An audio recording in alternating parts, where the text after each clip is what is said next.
"Men Xudoga ishonmayman, u men uchun yo'q" degan so'zlar bilan mashhur onkolog doktor Mark uzoq safarga, konferensiyaga yo'l oldi. Doktor Mark uchib ketayotgan samolyot 1 soatdan keyin majburiy qo'nish qildi, texnik nosozliklari tufayli. Keyingi reys 10 soatdan keyinligini eshitib, doktor Mark ijaraga, ya'ni rent-car mashinasini olib, uzoq safarga otlandi. Mashinada yo'lga chiqqandan keyin sal turib, yomg'ir boshlandi, bo'ron boshlandi, hatto navigatori ham buzilib qoldi. Charchagan va och qolgan doktor Mark mashinasidan tushib, uzoq qarasa, bir hovli turgan ekan. U ilojsizligidan borib shu hovlini taqillatdi. Eshikni bitta ayol ochdi. U ayoldan "Sizdan telefon yoki internetingizdan foydalanib tursam bo'ladimi?" desa, u ayol shibillab, "Menda internet ham, telefon ham yo'q, lekin havo yaxshilaguncha manikida tunab turishingiz mumkin" degan taklifni berdi.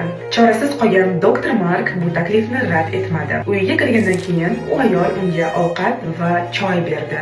U ayol doktor Markka "Endi men duo qilishim kerak, ibodat qilishim kerak" deb aytsa, doktor Mark unga kulib, "Men faqat mehnatga ishonaman, sizga ham shuni maslahat beraman" deb aytdi. Ovqatini yeb bo'lib o'z xonasiga kirayotgan doktor Mark eshikdan qarasa, beshikning oldida u ayol yig'lab duo qilayotgan ekan. Oldiga kirib, "Sir bo'lmasa, nimani so'radingiz? Duolaringiz o'zi ijobat bo'ladimi? Kimdir eshitadi deb o'ylaysizmi?" degan savolni bersa, bu beshikda yotgan "Men o'g'lim. Unda juda ham kam uchratadigan rak turi bor. Uni bitta doktor Mark degan doktor davolaydi. Faqat u boshqa shaharda yashaydi.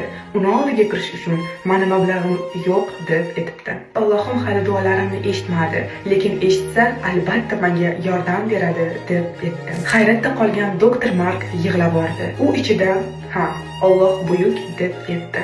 Samolyot qo'ngani, yo'ldagi yomg'ir, bo'ronlar hammasi bejizga bo'lmagan ekan. Bu hammasi shu ayolga va shu o'g'lini oldiga olib keladigan yo'l bo'lgan ekan. Shu narsalar bilan Allohim doktor Markka balki faqatgina mehnat bilan emas, bag'rikenglik bilan ham insonlarni davolasa bo'ladi degan imkoniyatni berdi. Bu meni eng sevimli hikoyam.